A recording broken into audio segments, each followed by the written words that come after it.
حسبنا الله ونعم الوكيل نعم المولى ونعم النصير أعوذ بالله من الشيطان الرجيم بسم الله الرحمن الرحيم الحمد لله رب العالمين الحمد لله الذي أحصى كل شيء عددا وجعل لكل شيء أمدا وقدر كل شيء تقديرا ثم الصلاة والسلام على النبي الأمي العربي القرشي الهاشمي المكي المدني الأبتحي التهامي العبد المؤيد والرسول المسدد المصطفى الأمجد المحمود الأحمد حبيب إله العالمين أبي القاسم محمد اللهم صل على محمد وعلى محمد وعجل فرجه وعلى أهل بيته الطيبين الطاهرين المعصومين المظلومين الذين أذهب الله عنهم الرجس وطهرهم تطهيرا اللهم صل على محمد وعلى محمد وعجل فرجه ولعنة الله على أعدائهم أجمعين أما بعد فقد قال الله تبارك وتعالى في محكم كتابه المجيد وفرقانه الحميد بسم الله الرحمن الرحيم إن الذين اتقوا إذا مسهم طائف من الشيطان تذكروا فإذا هم مبصرون اللهم صل على محمد وعلى محمد وعجل فرجه ایسا کرام قدر روزے کو مان کر ہمارے مسائل جاری تھے اور میں درخواست کروں گا کہ آپ مومنین بھی یہاں جب تشریف لاتے ہیں تو اگر آپ کے خود اپنے کچھ مسائل ہوں یا کسی نے آپ سے پوچھوائے ہوں تو ضرور ہماری خدمت میں اور ہمارے سامنے رکھیے گا، ہم آپ کی خدمت میں جواب دینے کی کوشش کریں گے اور انہی سوالات سے اور آپ کے توجہات سے ہمارا حوصلہ بڑھے گا کہ کتنی بات ایسی ہے کہ جو آپ تک پہنچ رہی ہے اور کچھ سوالات ہیں آپ کے یا نہیں۔ ایک سوال جو صرف جوانوں تک محدود نہیں ہے بلکہ اگر دیکھا جائے تو ایک بڑی اکثریت ہماری اس مسئلے کی طرف مبتلا ہے اور اس کی طرف توجہ نہیں ہے، وہ یہ کہ نہ صرف کھانے پینے سے روزہ باطل ہوتا ہے اور اسی طریقے سے انٹرکورس سے جماع سے روزہ باطل ہوتا ہے اور دوسرے مبتلات روزہ ہیں اس سے روزہ باطل ہوتا ہے، بلکہ غسل کی حالت میں آذان فجر پر رہنے سے بھی روزہ باطل ہو جاتا ہے۔ ضروری ہے کہ آذان فجر سے پہلے انسان غسل انجام دے، یعنی سحر سے پہلے جو اختتام سحر ہے جس کو ہم آذان فجر کہتے ہیں اس سے پہلے انسان غسل سے فارغ ہو جائے۔ اور اس بارے میں خود والدین کو بھی توجہ رکھنی چاہیے اور بچوں کو بھی کہ بہرحال یہ شرعی ذمہ داری ہے، ایسا نہ ہو کہ انسان شرما شرمی میں، اخلاقیات میں، اجتماعیات میں اور سوشلی اپنے آپ کو محفوظ کرنے کے لیے بہت ساری چیزیں بیان نہیں کر سکتا، اس لیے اس واجب کو انجام نہ دے اور روزے کا آغاز کر دے۔ اگر کسی نے مسئلہ نہیں معلوم ہے اس وجہ سے اس طرح سے روزہ شروع کر دیا ہے، اس کو پتہ ہی نہیں ہے کہ اس سے روزہ باطل ہو جاتا ہے، تو ٹھیک ہے۔ بعض راجعین فرماتے ہیں کہ اگر بالکل ہی نہیں جانتا تھا اور کوئی بتانے والا موجود نہیں تھا، خود معلوم بھی کرنے کی کوشش کی پھر بھی نہیں پتہ چلا، تو ایسا شخص بعض صورتوں کے اندر اس کا روزہ ٹھیک شمار ہو جائے گا۔ لیکن اگر کوئی شخص جانتا تھا کہ یہ مسئلہ ہے اور اس طرح سے روزہ شروع نہیں ہو سکتا ہے جب تک انسان غسل نہ کرے. پھر بھی شرما شرمی بغیر غسل کے اگر انسان رہے تو پھر قضا بھی ہے اور کفارہ بھی واجب. اس لیے ضروری ہے کہ والدین بھی اس مسئلے پر توجہ رکھیں اور اولاد کو چاہیے کہ بہرحال اس واجب شرعی کو انجام دے کر اور طہارت کی حالت میں روزے کا آغاز کریں. اور پھر اسی طریقے سے یہ مسئلہ اتنی شدت رکھتا ہے کہ اگر کوئی شخص جانتا ہو کہ اگر میں حالت غسل میں آ گیا تو میرے پاس اتنا موقع نہیں ملے گا کہ میں غسل کر سکوں یا تیمم کر سکوں, مجبوراً مجھے نجاست کے ساتھ ہی روزہ شروع کرنا پڑے گا, پھر بھی وہ اپنے آپ پر غسل واجب کرے تو ایسی صورت میں بھی قضا بھی واجب اور کفارہ بھی واجب. اس لیے ضروری ہے کہ انسان طہارت کے ساتھ اپنے اس روزے کا آغاز کرے. اگر غسل کے لیے پانی موجود ہے, غسل کے لیے امکانات موجود ہیں تو غسل کرنا ضروری ہے. اگر نہیں ہے پانی تو تیمم کرنا ضروری ہے, لیکن طہارت کے ساتھ روزہ شروع کرنا ضروری ہے. اور پھر اگر کوئی شخص اس وجہ سے کہ ابھی میرے پاس وقت تو بہت زیادہ پڑا ہوا ہے, چونکہ میں ہر افطار کے بعد اور سحری تک کے درمیان ایک بڑا فاصلہ آ جاتا ہے, بعض افراد سو جاتے ہیں, آرام کر لیتے ہیں. البتہ ہم نے جب سفر کیا ہے رات میں بطور خاص ٹی وی کے پروگرامز کے لیے سحری کے وجہ جب ہم سفر کیا ہے تو ماشاءاللہ ہر گلی میں جوان کرکٹ کھیلتے ہوئے نظر آئے ہیں اور ماشاءاللہ جاگتے ہوئے نظر آئے ہیں.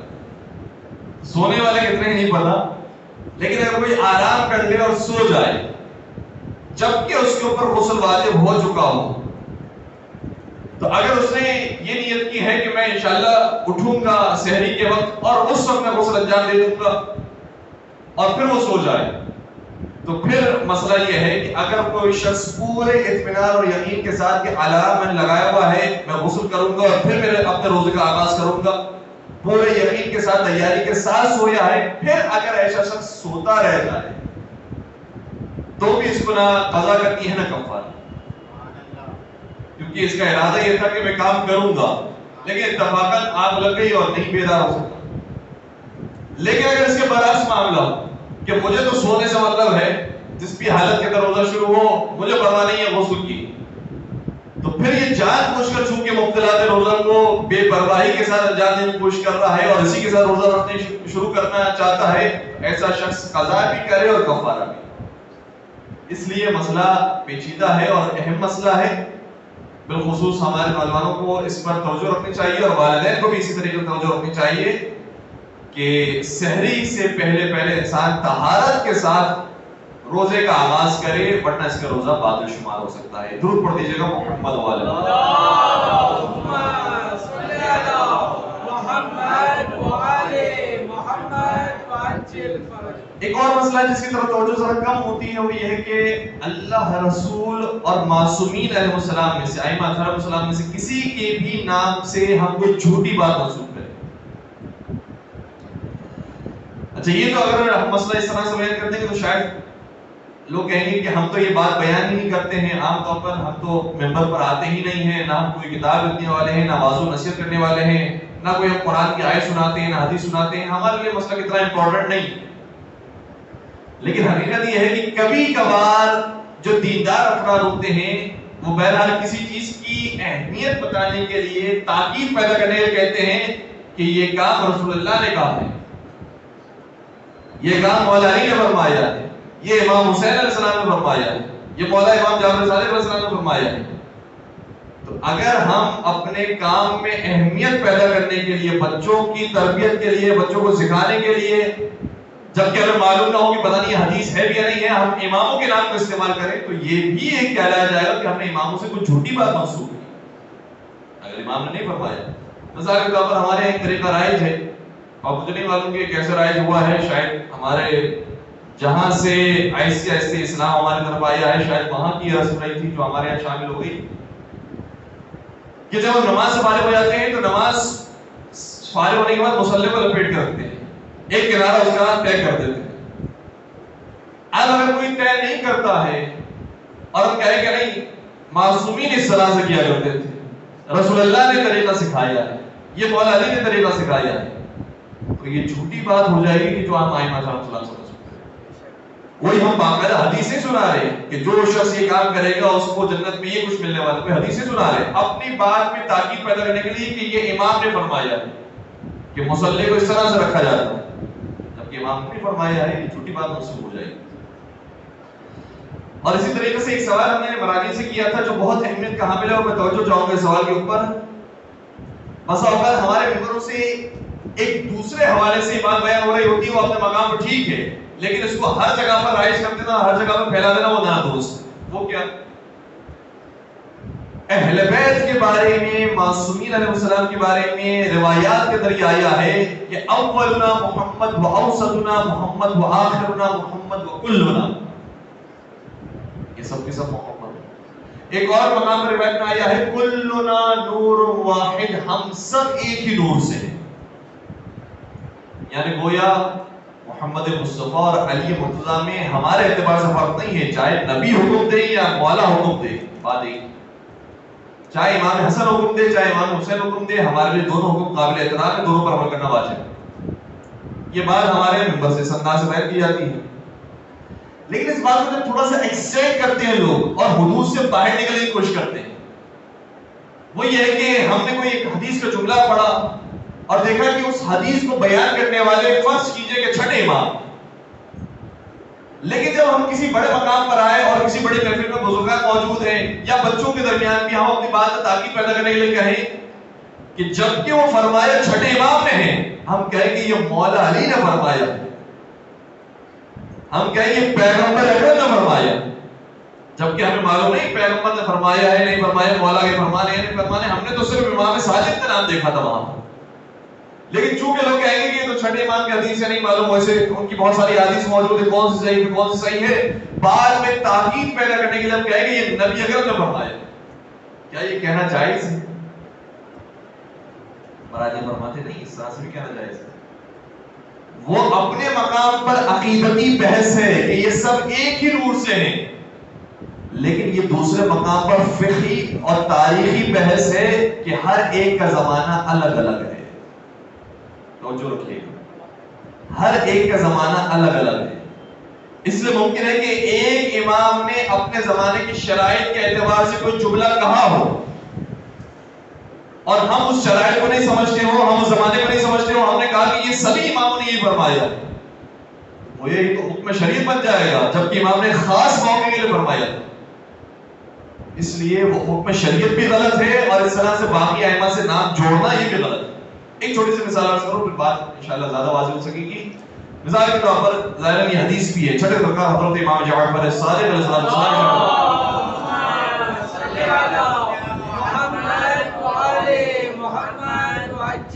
فرماتے ہیں، کتاب میں ہم نے لکھا ہوا دیکھا کہ سیاہ لباس نہ پہنو، یہ جہنمیوں کا لباس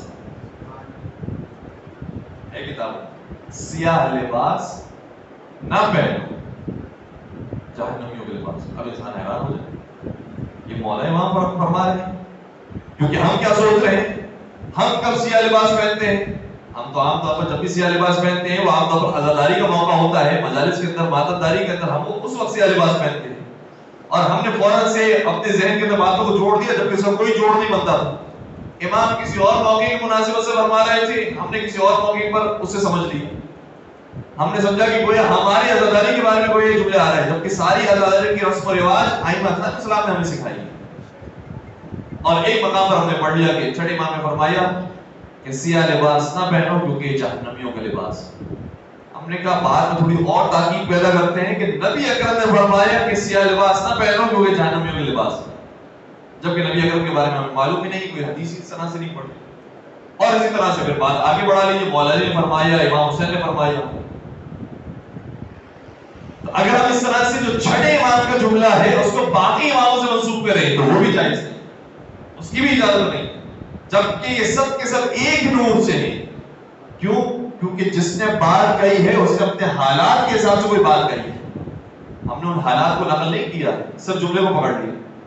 اب کیا ہوا، کیوں چھٹے سرکار نے جملہ فرمایا؟ جبکہ چھٹے سرکار ہی نے ہمیں آداب عزاداری بھی سکھائی اور خود بھی عزا امام حسین علیہ السلام میں سیاہ لباس اختم کیا کرتے تھے، آئمہ السلام کی روش یہ ہوتی تھی کہ عزاداری کے اندر ہمیشہ سیاہ لباس پہنا کرتے تھے، چاہے وہ مولانا سید سجاد ہو، امام باقر، امام ساجد ہو، امام رضا ہو، تمام ائمہ کی سیرت ہے۔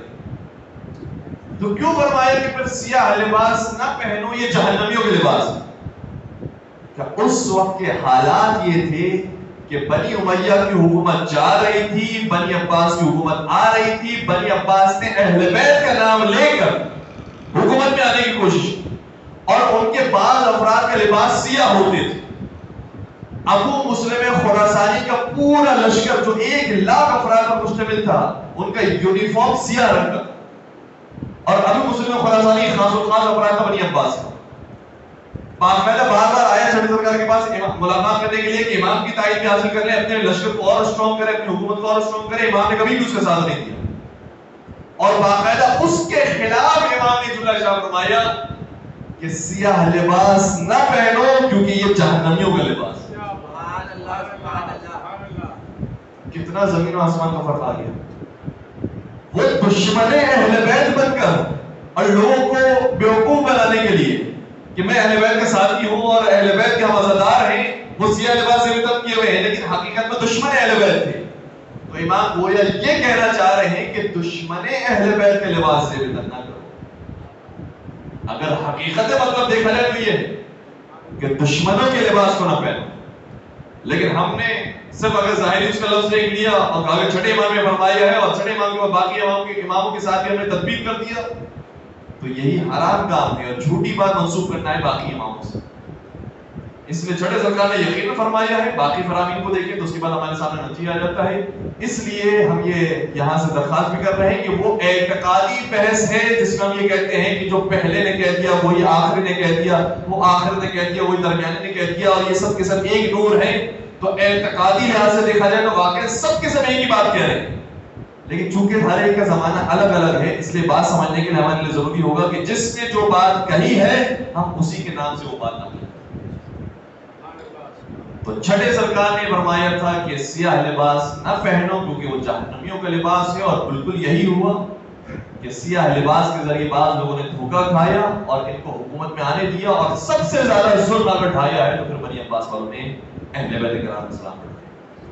تو ائمہ صلی اللہ علیہ وسلم کے نام سے منسوب کرنے سے پہلے انسان کو سمجھ لینا چاہیے اور دیکھ لینا چاہیے کہ جو میں روایت بیان کر رہا ہوں وہ اسی امام نے بیان کی ہے یا بیان نہیں کی ہے، ورنہ اس طرح سے ہم کسی بھی امام کے ساتھ نام منسوب کر کے حدیث بیان نہیں کر سکتے ہیں۔ درود پڑھ دیجیے گا محمد و آلہ اللہم صلی علی محمد و آلِ محمد وعجل فرجہم۔ اور باقاعدہ ہم نے جملہ سنتے ہوئے دیکھا ہے، اس لیے ہم آپ کی خدمت بیان کر رہے ہیں۔ کبھی کبھار ہمارے پاس صرف حدیث پہنچی ہوتی ہے یا ہمارے ذہن میں صرف حدیث موجود ہوتی ہے، اب نہیں معلوم کس امام نے بیان کی، تو سامنے سے باقاعدہ جواب دیتے ہیں، کیا فرق پڑتا ہے اس نے بیان کی، کلنا نور واحد، سب کے سب ایک ہی نور سے کسی کے نام سے بیان کرتے ہیں، اس طرح سے جائز نہیں ہے۔ اور بہت سارے اچھے اور فرامین اقوال زرین الحمدللہ ہمارے نوجوانوں کو یاد ہے، سبھی کو یاد ہوتے ہیں، لیکن بعد میں اہمیت پیدا کرنے کے لیے فلاں امام نے بیان کیا ہے، ہم اپنی طرف سے نام نہیں جوڑ سکتے ہیں، احتیاط کرنا اس لیے ضروری ہے۔ اگر نہیں معلوم ہے تو یہ کہہ دیجئے کہ معصومین میں سے کسی معصوم نے شاہ فرمایا، یا امام معصوم نے اگر امام ہو تو امام معصوم نے شاہ فرمایا، تو پھر اس کے اندر کلی بات آ جائے گی۔ ہو سکتا ہے کہ پہلے امام ہو، دوسرے امام ہو، تیسرے امام ہو، ہم نے ذکر نہیں کیا ہے، تب اس طرح سے حدیث نقل کرنا ٹھیک ہوگا۔ ایک درود پڑھ دیجیے گا محمد و آلہ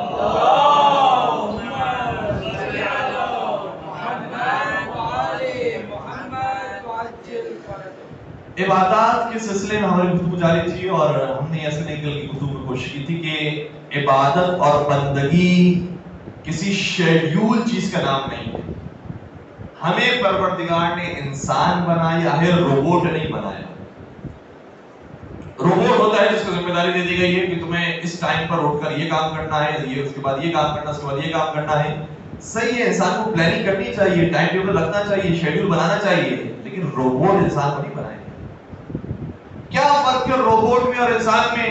سب سے بنیادی اور اہم ترین فرق یہ ہے کہ روبوٹ کو جو کہہ دیا جاتا ہے اس پر آنکھ بند کر عمل کرتا ہے، بغیر سوچے سمجھے عمل کرتا ہے، اور انسان کو پروردگار نے دماغ بھی دیا ہے اور دل بھی دیا ہے، یہ جذبات رکھتا ہے۔ اگر کوئی شخص نماز کے وقت یہ دیکھ رہا ہے کہ ایک بچہ تڑپ رہا ہے، زخمی ہو چکا ہے، تو ایسا نہیں کہ مجھے اول وقت میں نماز پڑھنی ہے کیونکہ میرے رپورٹ میں یہ درد ہو گیا ہے کہ اس ٹائم پر آپ کو نماز پڑھنی ہے۔ جذبات ہے انسان کے دل میں، رک کر اس کو دیکھنا ہے، بچانا ہے اس کو، اور اس کا زیادہ ثواب ہے، اور وہ بڑی عبادت ہے، جیسے کہ میں نے کل آپ کی بیان کی کوشش کی۔ تو انسان کو پروردگار نے انسان کو انسان بنایا ہے جو جذبات بھی رکھتا ہے اور عقل و ذہن بھی رکھتا ہے۔ اب ایک مرحلہ ہم آگے جانے کی کوشش کر رہے ہیں، وہ یہ ہے کہ انسان پھر گناہوں کے راستے کی طرف کیوں جاتا ہے، عبادات کے راستے پر کیوں نہیں رہتا، پروردگار کی بندگی کے راستے پر کیوں نہیں رہتا؟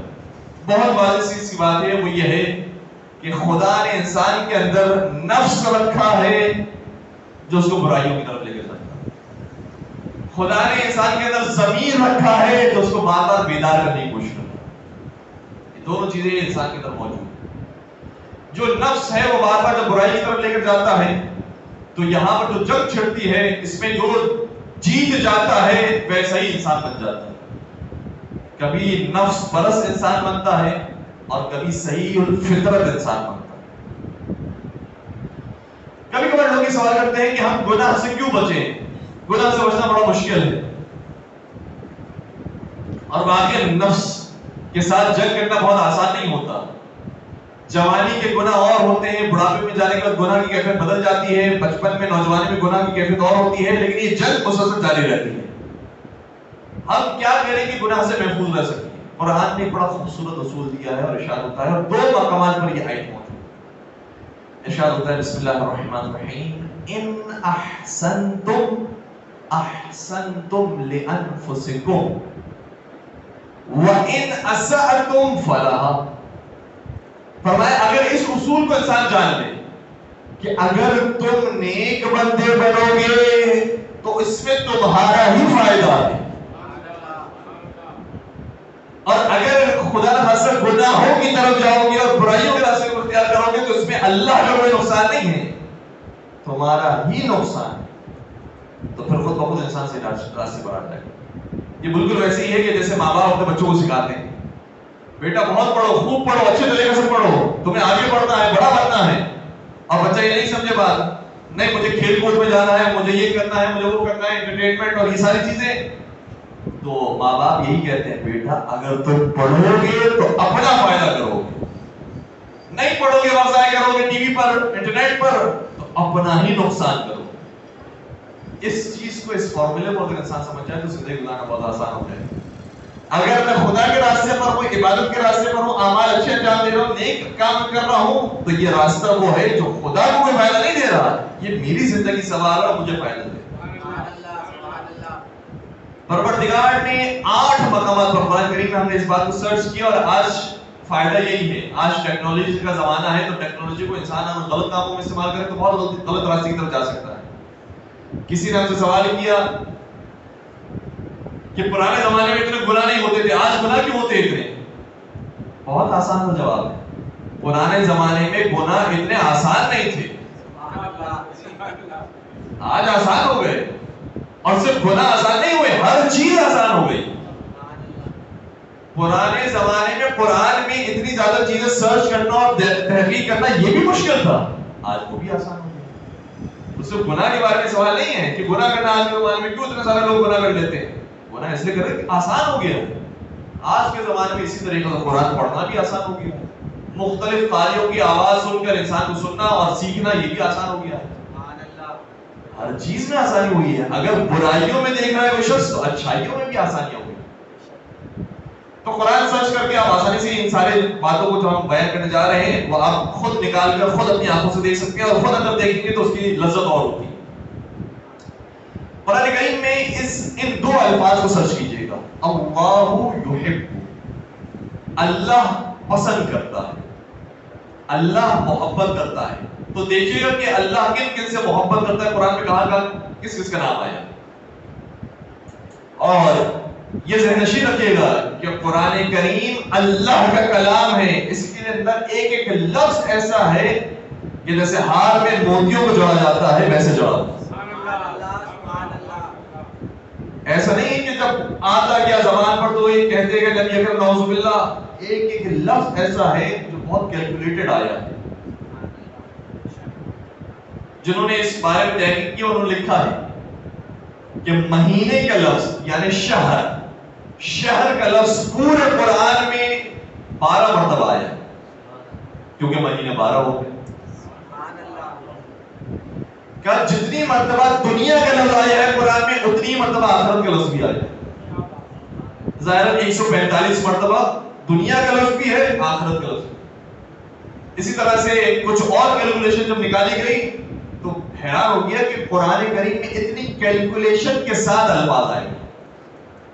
اگر ہم اس لفظ کو سرچ کریں، اللہ یحب، اللہ محبت کرتا ہے، تو کن کن سے محبت کرتا ہے؟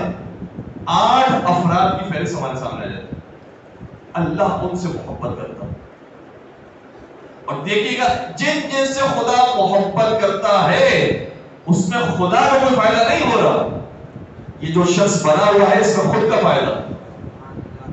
سب سے زیادہ آیتیں جس کے بارے میں آئی ہیں، ان اللہ یحب المحسنین، جو نیکیاں کرنے والے ہیں خدا ان سے محبت کرتا ہے۔ نیکیاں کرنے والے کی زندگی خود اچھی ہوتی ہے۔ دوسرے مقام پر آیا ان اللہ یحب المقسطین، جو عدل اور انصاف کے ساتھ رہتا ہے خدا اس سے محبت کرتا ہے۔ عدل اور انصاف زندگی میں آ جائے خود کی زندگی اچھی ہو جائے۔ پھر ایک اور مقام پر آیا ان اللہ یحب المتطہرین، پروردگار پاک اور صاف لوگوں سے محبت کرتا ہے۔ یہ تو صفائی ہمارے یہاں پر موجود نہیں ہے اور ویسٹ کے اندر موجود ہے، تو کیا ویسٹ کو کسی نبی نے آ کر بتایا ہے؟ کوئی ان کے پاس وحی نازل ہوئی ہے کہ صفائی رکھنی چاہیے کیونکہ خدا نے پسند کیا ہے؟ نہیں، وہ خود اپنا فائدہ دیکھ رہے ہیں کہ صفائی کا خود فائدہ ہے، اس لیے وہ صاف ستھرے رہتے ہیں۔ تو یہ جتنی بھی چیزیں ہیں خود انسان کے اپنے فائدے میں اگر انسان اس کو اختیار کرے۔ ان اللہ یحب المتطہرین، پروردگار پاک اور صاف لوگوں سے محبت کرتا ہے۔ پھر مختلف اور آیاتیں مسافات کہیں پر آئے ان اللہ یحب الصابرین، پروردگار صبر کرنے والوں سے محبت کرتا ہے۔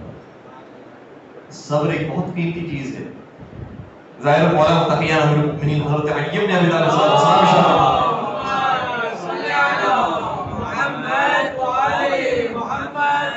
فرماتے ہیں اگر کوئی مصیبت انسان پر آئے اور پھر وہ آہو بکا بلند کرے تو مصیبت 1 سے 2 ہو جاتی ہے۔ اگر مصیبت کے بعد کوئی جزا اور فضا کرے تو مصیبت 1 سے 2 ہو جاتی ہے۔ پہلے تو وہ مصیبت تھی، اب یہ خود آواز بلند کرنا اور چیخ و پکار کرنا، یہ خود دوسری مصیبت آ گئی۔ اور اگر انسان مصیبت کے بعد صبر کرے تو وہ مصیبت بھی ختم ہو جاتی ہے۔ کیا ہمیں خوبصورت تعلیمات دی ہیں، صبر کے کتنے فائدے ہیں، خود انسان کے اپنے لیے فائدے ہیں۔ پروردگار نے انتخاب کیا تھا اس لیے صبر کے راستے کو اختیار کیا۔ تو یہ الفاظ سرچ کیجیے گا اللہ یحب، اور اس کے اندر پھر نتائج دیکھیے گا، یہ سب کی سب وہ چیزیں جو خود انسان کے اپنے فائدے مند ہیں۔ اگر انسان اس چیز کو جان لے کہ گناہ میرے لیے نقصان دہ ہوتا ہے، عبادتیں میرے لیے فائدے مند ہوتی ہیں، تو پھر کسی اور کی پرواہ ہی نہیں کرے گا، اپنے آپ کی پرواہ کرتے ہوئے خود بخود وہ گناہوں سے پرہیز کرے گا۔ ایک درود پڑھ دیجیے محمد وعلی اللہم صلی علی محمد وعلی محمد وعجل فرجہ۔ صبر کے بارے میں مولا متقیان امیر المؤمنین حضرت علی بن ابی طالب السلام کا بڑا خوبصورت جملہ ہے۔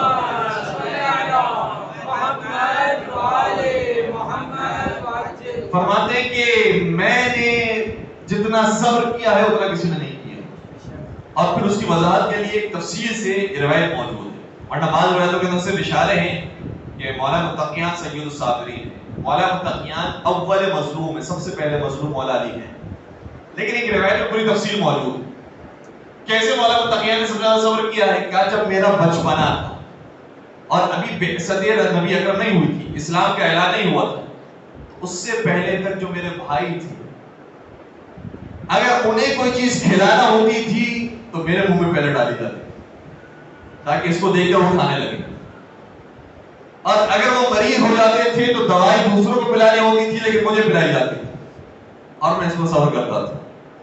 لیکن یہ آغاز صبر تھا، یہ تو بہت چھوٹی مصیبتیں تھی جو مجھ پر آئی، اس کے بعد مصیبتوں میں اور اضافہ ہونے لگا اور بڑی بڑی مصیبتیں۔ نبی اکرم کی بعثت کا زمانہ آیا، 13 سال تک نبی اکرم کے ساتھ مولا علی مکہ میں رہے، تو مکہ میں اگر نبی اکرم پر ظلم و ستم ہوتا تھا تو کیا علی مرتضیٰ پر نہیں ہوتا تھا؟ جس طرح سے نبی اکرم پر پتھر مارے جاتے تھے اسی طریقے سے مولا علی کو مارے جاتے اور مولا علی دفاع فرمایا کرتے تھے. بلکہ یہ حتی روایات کے اندر ملتا ہے کہ نبی اکرم جواب نہیں دے سکتے تھے کیونکہ بچے تھے جو نبی اکرم کو پتھر مار رہے ہوتے تھے. اس لیے اگر نبی اکرم ان کے پتھروں کا جواب دے تو کہا جائے گا کہ تم نے بچوں سے انتقام لیا ہے، بچے تو کھیل کود میں کر جاتے ہیں.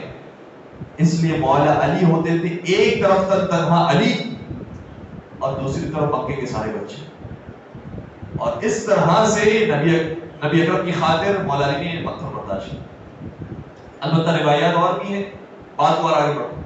13 سال اس طریقے سے نبی اکرم کے ساتھ نصرت کرتے ہوئے گزری، اور نبی اکرم کے اوپر جو ظلم و ستم ہوتا تھا اس کے اندر مولا علی بھی شریک تھے، مولا بھی برداشت کرتے تھے.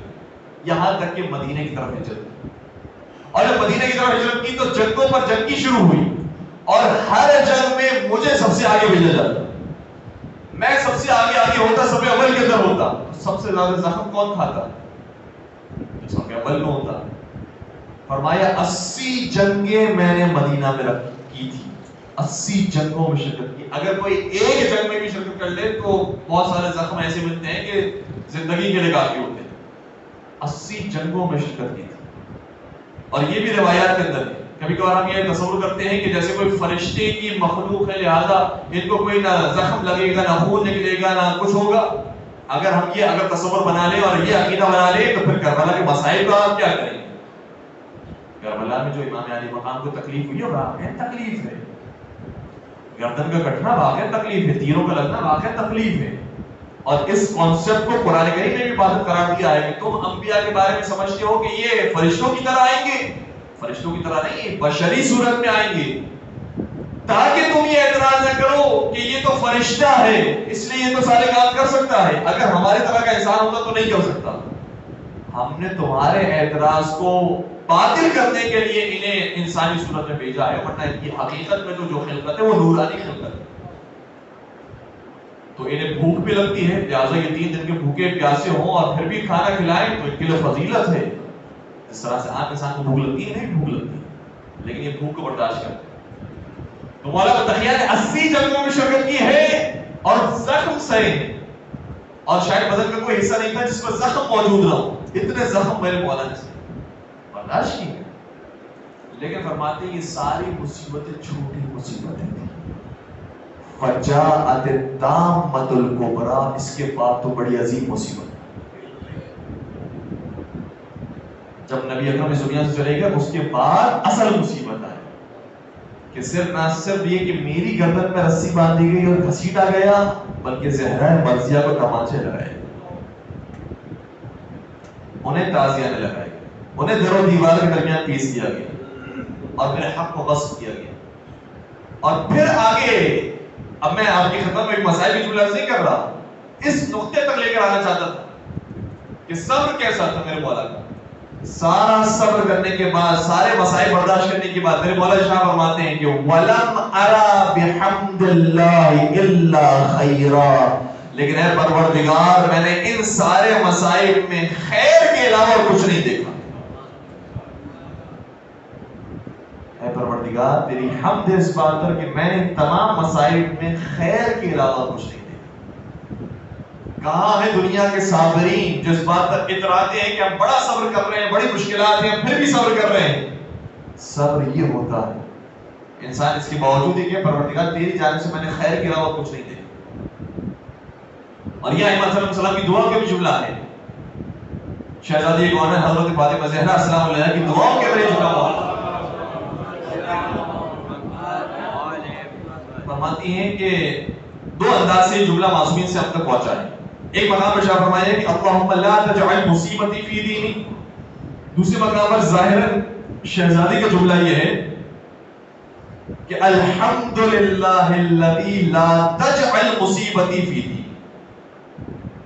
پروردگار حمد ہے تیری اس بات کے اوپر کہ تو نے میرے دین میں عمل کرنے میں کوئی مصیبت نہیں ڈالی.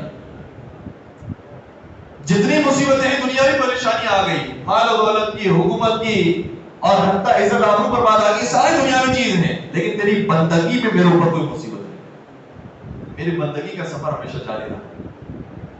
یہ میرے مولا کا جملہ اور بی بی کا جملہ.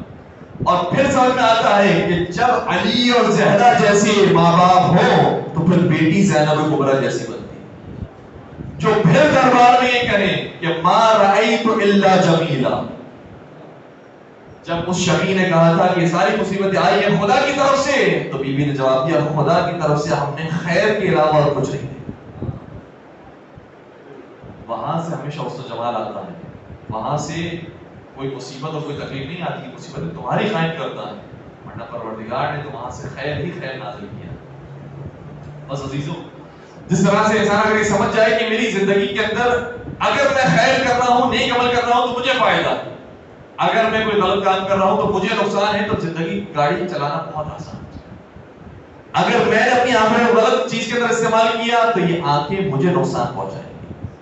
میں نے اپنے کانوں کو غلط آوازوں میں استعمال کیا، یہ آوازیں میرے کانوں کو نقصان پہنچائیں گی.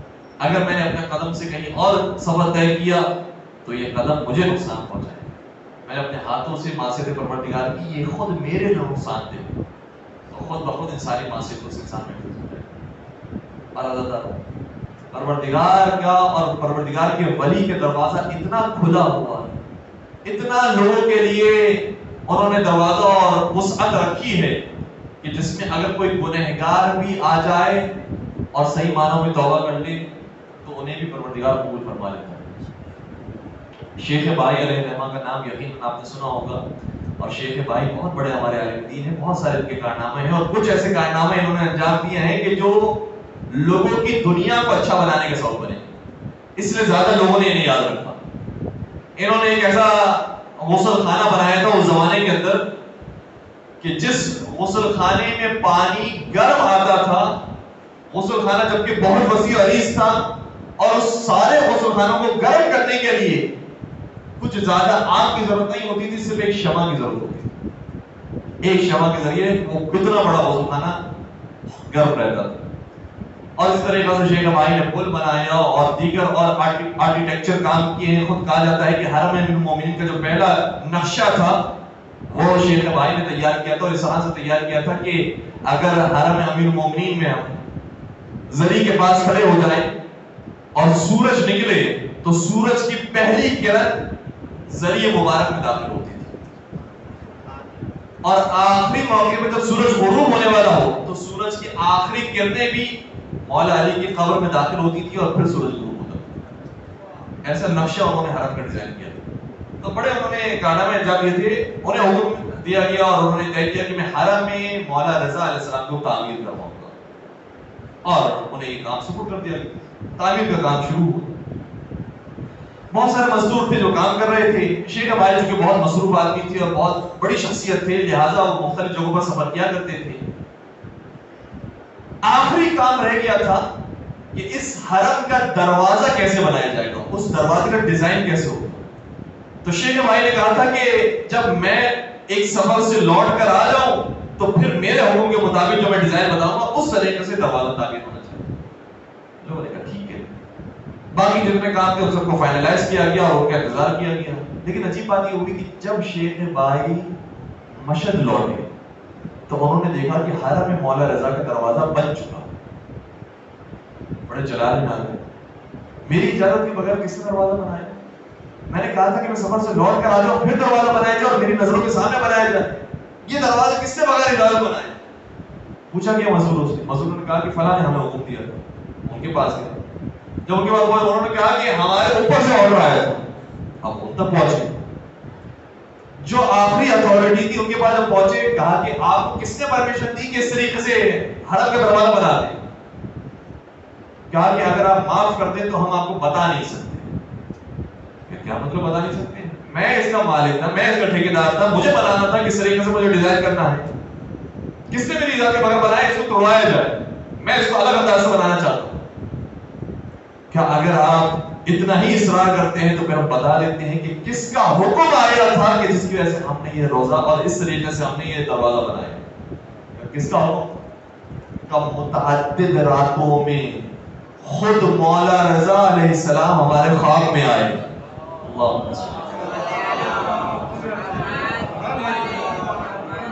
اور انہوں نے ہمیں یہ حکم دیا کہ میرے حرم کے اس دروازے کو جلد از جلد مکمل کرو قبل اس کے کہ شیخ بھائی واپس آ جائے، اس سے پہلے دروازے کو مکمل کرو۔ اور چونکہ متعدد مرتبہ ہم نے یہ حکم سنا، اس لیے ہمیں یقین ہو گیا کہ یہ واقعہ مولا رضا ہی کی طرف سے حکم آیا اور اب مجبور ہو گئے کہ اس دروازے کو بنائیں، اس لیے ہم نے آپ کے آنے سے پہلے پہلے اس دروازے کو بنا لیا۔ شیخ بھائی کے لیے کرنے لگے۔ اب وہ حیران ہو گیا کہ شیخ بھائی کا رونا کس بات پر ہے، کہ اس بات پر ہے کہ ان کو اجازت نہیں ملی۔ ارے مولا رضا نے کہہ دیا دروازہ بنانے کا، تو اس سے بڑی سعادت کی بات کیا ہوگی؟ آپ کی ساری مزدوری کو مولا رضا نے قبول کر لیا۔ کہا کہ نہیں، میں جس طرح سے دروازہ بنانا چاہتا تھا شاید وہ طریقہ مولا رضا کو پسند نہیں آیا۔ کیا وہ طریقہ کیا تھا؟ وہ طریقہ یہ تھا کہ میرے پاس کچھ ایسی دعائیں اور اذکار موجود تھے، میں چاہتا تھا کہ جب یہ دروازہ بنے تو اس پر وہ اذکار لکھ دوں، اور اس اذکار کی وجہ سے وہ طلسم اور وہ اس کے اندر قدرت پیدا ہو جائے گی کہ اگر کوئی معصیت کار اور گنہگار اور فاسق و فاجر اس دروازے سے گزرنے کی کوشش کرے گا تو دروازہ اسے گزرنے نہیں دے گا۔ صرف نیک اور شریف افراد ہی اس دروازے داخل ہو سکیں گے۔ لیکن جب تم نے بتایا کہ مولا رضا نے کہا جلدی دروازہ بناؤ قبل اس کے کہ شیخ بھائی آ جائے، تو میں سمجھ گیا کہ مولا رضا بتانا چاہتے ہیں اے شیخ بھائی ہمارا دروازہ کیا محدود کرنا چاہتے ہو نیک افراد کے لیے؟ پھر یہ بتاؤ گنہگار کس کے دروازے پر جائیں گے؟ اگر کسی سے غلطی ہو گئی ہے زندگی میں، کوئی کوتاہی ہو گئی زندگی میں، وہ کس کے دروازے پر جائے گا اور کس کے دروازے پر آ کر معافی مانگے گا؟ اس لیے کہا کہ جلدی بناؤ دروازہ، یہ دروازہ کسی کے لیے بند نہ ہونے پائے۔ یہ دروازہ وہ ہے جو عام اور خاص، عالم اور جاہل سب کے لیے بنا ہے۔ اس دروازے سے ہر ایک آتا ہے اور فیض حاصل کرتا ہے، اور پھر مولا رضا سے فیض حاصل کرنے والوں کی تعداد کوئی کم ہے۔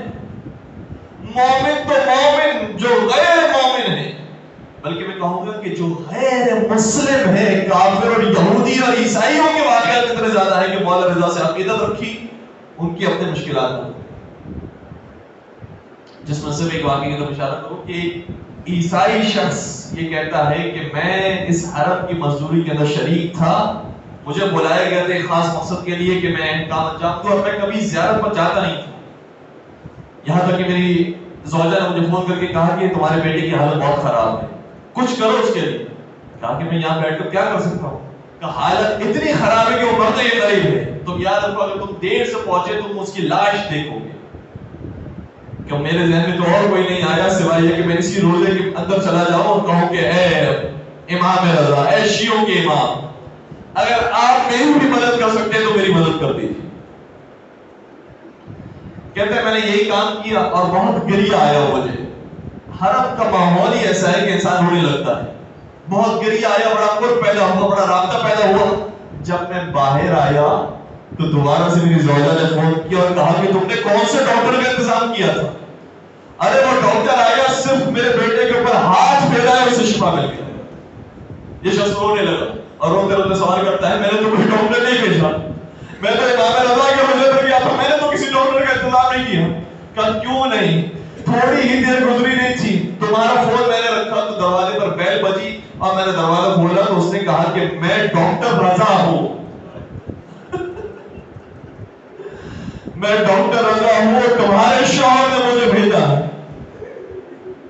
اور یہ کہنے کے بعد وہ اندر آیا، اسے کچھ میں نے بتایا نہیں کہ میرے ساتھ ماجرا کیا ہوا ہے، کیا پریشانی ہے، میرا بچہ کہاں ہے، کچھ نہیں بتایا۔ وہ ڈائریکٹ میرے بچے کے کمرے میں گیا، اس کے اوپر ہاتھ پھیرے، اس کو کہا کھڑے ہو جا، اور کیا دیکھا کہ میرا بیٹا کھڑا ہو گیا۔ میں نے اس کا بڑا شکریہ ادا کیا۔ تو مولا رضا تو غیر مسلموں پر بھی رحم کھاتے ہیں، ان کی بھی حاجت روائی کرتے ہیں۔ تو جو شیعہ ہیں اگر ان سے کوئی گناہ ہو جائے، کوئی کوتاہی ہو جائے، کیا مولا رضا معاف نہیں فرمائیں گے؟ یہ دروازہ سب کے لیے کھلا ہوا ہے۔ بس عزیزوں، ایک امام رضا کا دروازہ وہ ہے کہ جو واقع دکھائی دیتا ہے۔ ہمارے ہر امام فضل و کرم میں اپنی مثال آپ ہیں، لیکن جو دکھائی دیتا ہے، جیسے مولا رضا کے روزے کی شان ہے ویسے کسی امام کے روزے کی شان ہمیں نظر نہیں آتی ہے، جو ظاہری آنکھیں اس سے نظر نہیں آتی۔ یہ مولا رضا کے روزے کی شان ہے۔ لیکن ہاں، کربلا کے میدان میں جس طرح سے حور جیسے گنہگار کو مولا حسین نے معاف کیا ہے، ایسی مثال بھی ہمیں کسی امام کے ساتھ نظر نہیں آتی۔ حور جیسا گنہگار، اللہ اکبر، یہ جملہ ہی کہہ دینا بڑا کافی ہے کہ حور جب پہلی مرتبہ امام حسین کے لشکر کو روکنے کے لیے پہنچا ہے تو امام حسین کے گھوڑے کو اس نے روکا ہے اور بیویوں کے رونے کی آواز بلند ہو گئی۔ اب مسائل کا آغاز ہو گیا، کربلا کا آغاز ہو گیا۔ کربلا کے مسائل کا آغاز کرنے والا کون؟ حور، اتنا بڑا گنہگار۔ پھر آگے جب یہ لشکر چلنے لگا، امام کو کوفے کی طرف جانے کی اجازت نہیں دیتا تھا، ساتھ ساتھ رہتا تھا حور اور حور کا لشکر۔ یہاں تک کہ جب ایک مقام آیا جس کو کربلا کہا جاتا ہے، جب اس مقام پر پہنچے تو حکم آیا تھا حور کو کہ اب حسین کو نہ آگے جانے دینا نہ پیچھے جانے دینا، جہاں پر ہے وہیں پر ہی روک دے، وہیں پر ہی محسوس کر دیا۔ خیمے لگائے گئے، حکم دیا گیا کہ حسین کے جو خیمے نہر سے قریب لگے ہوئے ہیں ان کو اٹھا دیا جائے۔ اور نے کہا کہ مجھے حکم آیا ہے اس لیے مجبور ہوں، آپ اپنے خیموں کو اٹھا لیجیے۔ خیموں کو اٹھانے کا حکم دے، یہاں تک کہ 7 محرم کی تاریخ آئی، لشکر پر لشکر آنے لگے اور بار بار اطلاع دیتے تھے کہ ابھی امام حسین یہاں پر ہے، ابھی امام حسین یہ کر رہے ہیں، ابھی امام حسین کی یہ تیاریاں ہیں۔ لشکر پر لشکر آنے لگے۔ کیسے کیسے لشکر آئے؟ شبر کا لشکر آ رہا، انس بن سنان کا لشکر آ رہا، عمر سعد کا لشکر آ رہا، خولی کا لشکر آ رہا۔ اتنے بڑے بڑے ظالموں کے لشکر کو بلائے، کتنا بڑا معصیت کار ہو گیا، کتنا زیادہ شرمندہ ہوگا۔ لیکن بس عزیزانو، 10 محرم کو جناب حور نے جو راستہ اختیار کیا، جانتے تھے کہ دنیا کے اس گنہگار کو کوئی معاف کر ہی نہیں سکتا سوائے رحمت للعالمین کے نواسے۔ میں اتنا معصیت کار ہوں، اتنا گنہگار ہوں، مجھے کوئی معاف کر ہی نہیں سکتا سوائے رحمت للعالمین کے نواسے۔ پہنچ کے مولا حسین کی بارگاہ میں اور مولا حسین نے استقبال کیا۔ مراجعین یہ فرماتے ہیں، علماء کرام یہ بیان فرماتے ہیں، مولا حسین نے حور کو وہ مقام دیا ہے کہ آج بڑے سے بڑا مجتہد اگر مولا حسین کی زیارت پر آتا ہے تو اس کی زیارت نامکمل رہے گی جب تک کہ حور کی زیارت نہ کرے۔ حور شہدائے کربلا میں شامل ہے، جن کے بارے میں چھٹے سرکار شاہ فرماتے ہیں کہ ابھی انتم و امی تبتم، میرے ماں باپ تم پر قربان ہو جائیں، تو مولا امام صادق کے ماں باپ جس پر قربان ہو جائیں اس فیض کے اندر جناب حور بھی شامل ہے۔ اتنا بڑا مقام، اتنا بڑا مقام مل گیا۔ نہیں اللہ، اس سے بھی بڑا مقام ملا ہے۔